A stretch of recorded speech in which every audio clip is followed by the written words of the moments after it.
वफाकी वज़ीर ख्वाजा आसिफ ने लंदन में मीडिया से गुफ्तगू में इलेक्शन से मुताल्लिक अपना दिया गया बयान बदल लिया।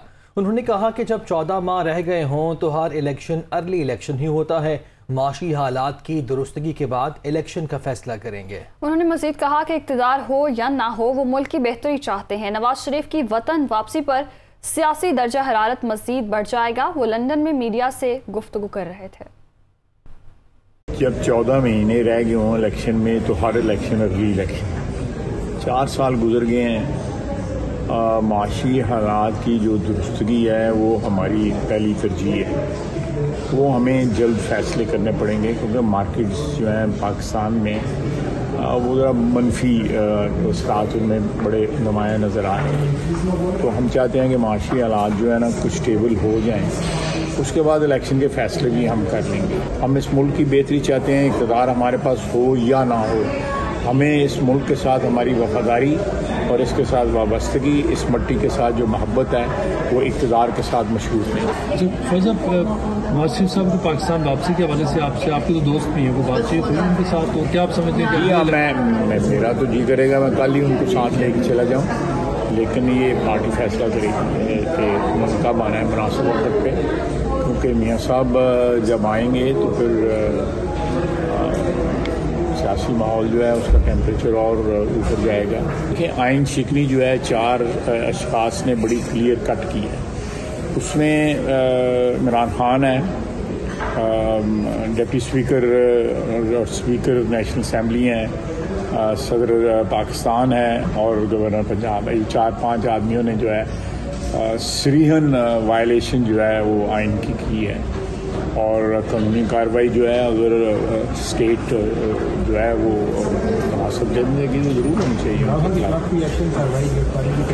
देखिए मैं सियासी वर्कर हूँ, मैं मुखालफों को जो है ना वो अवाम की राय के रहम करम पे छोड़ना चाहता हूँ। मैं गिरफ्तारियों में जो है बिलीव नहीं करता। वही कर रहा है जो 2013 में किया था।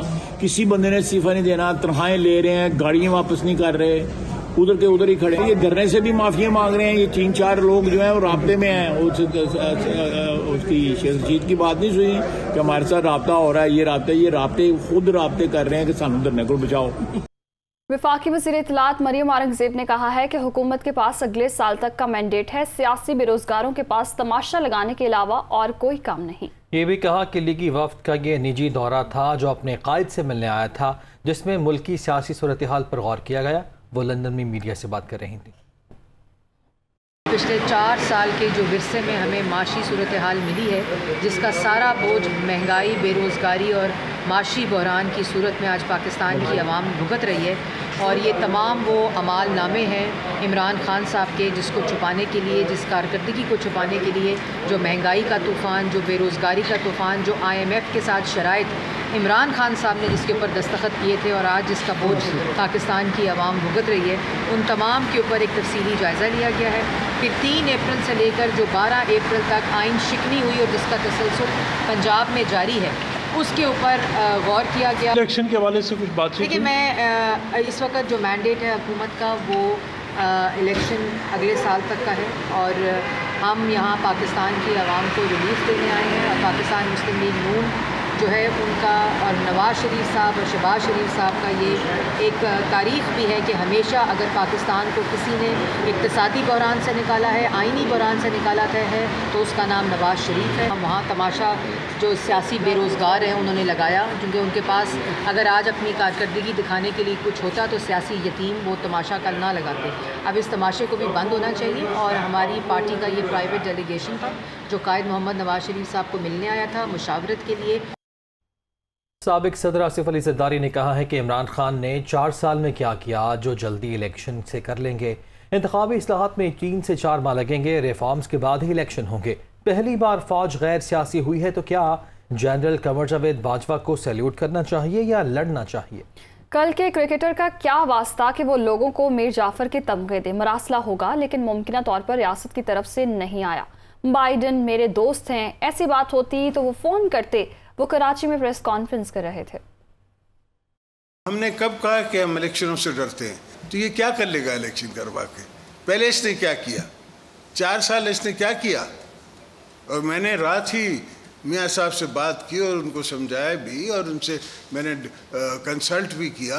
एंड उनकी कंसल्टेशन से मैं आपसे बात कर रहा हूँ कि जैसे हमारे रिफॉर्म्स पूरे होते हैं, पहली दफ़ा अगर फौज ए पॉलिटिकल होती है तो मुझे बाजवा को सल्यूट करना चाहिए या उसको लड़ना चाहिए। हमने लॉज चेंज करने, इम्प्रूवमेंट करनी है और उसके बाद इलेक्शन में जाना है। Whether it takes 3 months 4 months, there is not an issue. कल का वो कहते हैं क्रिकेटर, इसका क्या वास्ता कि ये लोगों को तमगे दे रहा है कि मीर जाफ़र और मीर सादिक, चूँकि मैं नहीं हूँ इसलिए कोई नहीं होना चाहिए। MQM ने आने के लिए ये पोजीशन रखी थी कि आपने हमारा गवर्नर बनाना है, तो मुझे बनाना पड़ा। MQM को भी हमने सही रास्तों पे लगा के काम लेना है। ख्वाजा साहब की अपनी सोच है, लाजिम है कि वो पार्टी की बात सुने और चलें। किसी की पोस्टिंग हो ना हो, कोई हो चीफ या ना हो, उससे हमारा कोई सरोकार नहीं है। अलवी साहब को थोड़ी सोच कम है, वो डेंटिस्ट आदमी है, उसको क्या पता सियासत क्या है। थोड़ी बहुत हिंड्रेंसेस करते हैं, वी विल हैंडल इट। मैंने मरासला नहीं पढ़ा, होगा but it's probably it's not by a state. Biden is a friend of mine, the least तो ये करता कि मुझे फ़ोन तो करता कि वेरी वेल डन, मुझे तो फ़ोन नहीं आया। तहरीक इंसाफ के रहनुमा अली जैदी ने कहा है कि आसिफ अली जरदारी के बयान की शदीद मजम्मत करते हैं। समझ नहीं आती ये लोग पाकिस्तान के दोस्त हैं या दुश्मन। ये भी कहा कि इलेक्शन कमीशन ने जानिबदारी का सबूत दिया। मिफ्ता इस्माइल की कंपनी अफगानिस्तान में मनी लॉन्ड्रिंग में मुलव्वस है, शवाहिद कौम के सामने लाएंगे। इलेक्शन कमीशन ऑफ पाकिस्तान ने दोबारा बायस्ड होने का सबूत दिया है। वो खुद कह रहे हैं कि हमने जमात छोड़ दी, वो खुद कह रहे हैं कि हम लौटे हैं। मुल्क की सबसे बड़ी बीमारी आसिफ जरदारी साहब, पूरे सिंध में पानी नहीं है, कह रहे हो मैं सोल्यूशन लेके आऊंगा। आरिफ अलवी साहब के ऊपर तुमने कमेंट किया, काश उनके पास चले जाते तो हमारे दांत ही वो ठीक कर देते। चूहे तुम्हारे हैं 2 टांगों वाले जो अरबों खरबों की गंदम खा जाते हैं हर साल। मिफ्ता इस्माइल की इस्माइल इंडस्ट्रीज मनी लॉन्ड्रिंग में अफगानिस्तान के साथ मुलव्वस है, ये मैं सबूत दूंगा आपको। मरियम नवाज कहती हैं कि कुर्सी हिरी तो मीर जाफ़र और मीर सादिक नजर आ गए। इमरान खान फिक्र नहीं करें, हम कत्ल भी साबित करेंगे और आले कत्ल भी बरामद होगा। PTI पाकिस्तान को वेंटिलेटर पर छोड़ के गई। नून लीग फिर भी पिछली हुकूमत का रोना नहीं रोएगी। सवाबी में जलसे से खिताब में उनका कहना था, अवाम इलेक्शन में सोच समझ कर फैसला करें।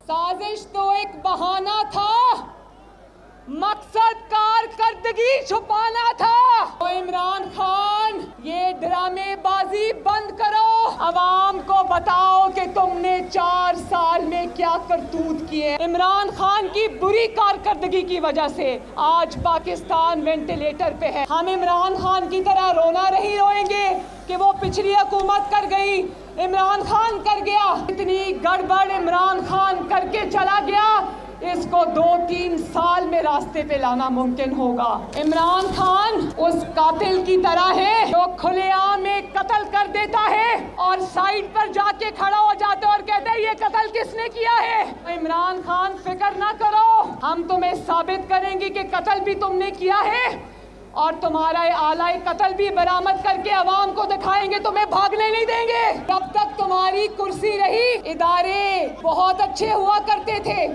अब तुम्हारे नीचे से कुर्सी खिसक गई तो तुम्हें मीर जाफर और मीर सादिक नजर आ गए। कौम सब जानती है, कौम तुम्हारे तमाशों को अच्छी तरह समझती है। खैबर पख्तूनख्वा को बहुत सोच समझ के फैसला करना पड़ेगा। खुदा के वास्ते अगले इलेक्शन में अपनी तरक्की को वोट देना, पाकिस्तान मुस्लिम लीग नून को वोट देना। उमर सरफराज चीमा ने भी जाग पंजाबी जाग का नारा लगा दिया। सरकारी वसाइल पर कब्जा छुड़ाने के लिए आवाज़ उठाना होगी, ये कहना है उमर सरफराज चीमा का। फौरी इलेक्शन ही वाहिद हल है ताकि हकीकी अवामी नुमाइंदे हुकूमत चला सके। जंगल के कानून में होता है ताकतवर कानून की धज्जियां उड़ा सके, उमर सरफराज चीमा की जानिब से कहा गया। एक बार फिर से उन्होंने फौरी इलेक्शन का मुतालबा किया है। उमर सरफराज चीमा ने भी जाग पंजाबी जाग का नारा लगा दिया है। वो कहते हैं कि सरकारी वसाइल पर कब्जा छुड़ाने के लिए आवाज़ उठाना होगी। ये भी कहा कि फौरी इलेक्शन ही वाहिद हल है ताकि हकीकी अवामी नुमाइंदे हुकूमत में आए और इस पाकिस्तान को चलाएं। उन्होंने ये भी कहा कि जंगल के कानून में होता है ताकतवर कानून की धज्जियां उड़ा सके। उमर सरफराज चीमा की जानिब से ये ट्वीट किया गया। उन्होंने कहा कि जाग पंजाबी ना जाग, ये नारा उन्होंने लगाया और कहा कि सरकारी वसाइल पर कब्जा छुड़ाने के लिए हमें आवाज़ उठाना होगी। अब यहाँ हम खबर शामिल करते हैं। इंटरबैंक में डॉलर मजीद तगड़ा हुआ है, तारीख की बुलंद तरीन सतह पर ट्रेड कर रहा है। इंटरबैंक में डॉलर 98 पैसे महंगा, इंटरबैंक में डॉलर 191 रुपये पर अब ट्रेड कर रहा है। जी बिल्कुल, इंटरबैंक में डॉलर तगड़ा हो गया है और तारीख की बुलंद तरीन सतह पर पहुंच गया है। इसी हवाले से तफसीलात जानेंगे head of business desk Haris Sameer से। जी बताइएगा, डॉलर तगड़ा होने की क्या वजूहात सामने आ रही? पहले तो वजह यही है कि हमें जो डॉलर की कीमत है और हमें अभी जो लेटेस्ट फिगर्स मिले हैं इससे ये कि हमें नेक्स्ट 2 मंथ मतलब मई और ये जून जो माली साल एंड होगा तो हमें 10 से 12 अरब डॉलर की ज़रूरत है। और इस जो हमारा जो ट्रेड गैप है उसको पूरा करने के लिए साथ ही जो है IMF की टॉक्स की डेट आ गई है तो वो 18 मई से होगी। लेकिन रोज़ाना जो है वो डेली बेसिस पे जो है वो डॉलर का रुपये का गिरना और डॉलर का बढ़ना बहुत परेशान होने के, इससे सारा चेन इफेक्ट होगा और इन्फ्लेशन महंगाई है उस पर भी असर आएगा। अब देखते हैं कि हुकूमत जो है टॉक्स से जाने से पहले कितना पेट्रोल महंगा करती है, क्योंकि अब हुकूमत की गुंजाइश खत्म हो गई है कि अब वो मजीद सब्सिडी दे सके, क्योंकि IMF का मुसलसल प्रेशर है कि सब्सिडीज खत्म की जाए और सब्सिडीज का हजम जो है वो अब तकरीबन महीने के हिसाब से 80 से 90 अरब रुपए हो गया, जो पहले 70 अरब रुपए कैलकुलेट हो रहा था। जी बहुत शुक्रिया हारिस समीर, आपने अपडेट किया। अमेरिका में तैनात पाकिस्तानी सफीर मसूद खान ने मुशीर बराए अमरीकी खारजा अमूर डेरिक शोले से मुलाकात की, जिसमें जारी मामलात पर जल्द फैसला साजी के हवाले से आला सतह रवाबित पर इत्तफाक किया गया। वाशिंगटन में होने वाली मुलाकात में तिजारत, सरमायाकारी, ज़राअत, माहौलियाती तब्दीली और सेहत के शोबों में मज़ीद तेज़ी लाने का फैसला हुआ। मुलाकात के बाद मसूद खान का कहना था कि पाक अमरीका ताल्लुकात का मुस्तकबिल उम्मीद अफजा है। पाक अमरीका सिफारती ताल्लुकात की 75वीं सालगिरह की तकरीबात खित्ते में इस्तेहकाम के हवाले से दो तरफ़ा ताउन को मज़ीद मुस्तहकम करने में मुआवन साबित होंगी। रुक करते हैं शहर क़ायद के, जहाँ बिजली की फराहमी का कोई वक्त नहीं रहा कि इलेक्ट्रिक की जानिब से गर्मियों में गैर एलानिया लोड शेडिंग का दौरानिया मज़ीद तवील हो गया। शहरी 12 घंटों तक लोड शेडिंग बर्दाश्त करने पर मजबूर हैं। अवाम की कोई सुनने वाला नहीं। शहर में सूरत हाल क्या है, जानते हैं दुनिया न्यूज़ के नुमाइंदे शुएब बुखारी से। जी बिल्कुल, शहर भर में बिजली की गैर एलानिया लोड शेडिंग का सिलसिला जारी है, जिसकी वजह से शहरियों को काफ़ी मुश्किलात का सामना करना पड़ रहा है। हर रोज़ बिजली की गैर एलानिया लोड शेडिंग जो कि 6 से 8 घंटे के बाद 12 से 14 घंटे तक जा पहुंची है, जिसकी वजह से सुबह दफ्तर जाने वाले जो लोग हैं या फिर बच्चे स्कूल जाते हैं या फिर दीगर और जो लोग हैं जो कि अपने कामों पर जा रहे होते हैं, बहुत ज़्यादा उनको परेशानी का सामना करना पड़ रहा है। मेरे साथ एक शहरी मौजूद है जो कि बात करना चाह रहे हैं, बताना चाह रहे हैं कि इस इलाके की सूरत हाल क्या है। 6-6 हज़ार, 8-8 हज़ार, 10-10 हज़ार रुपये बिल आते हैं।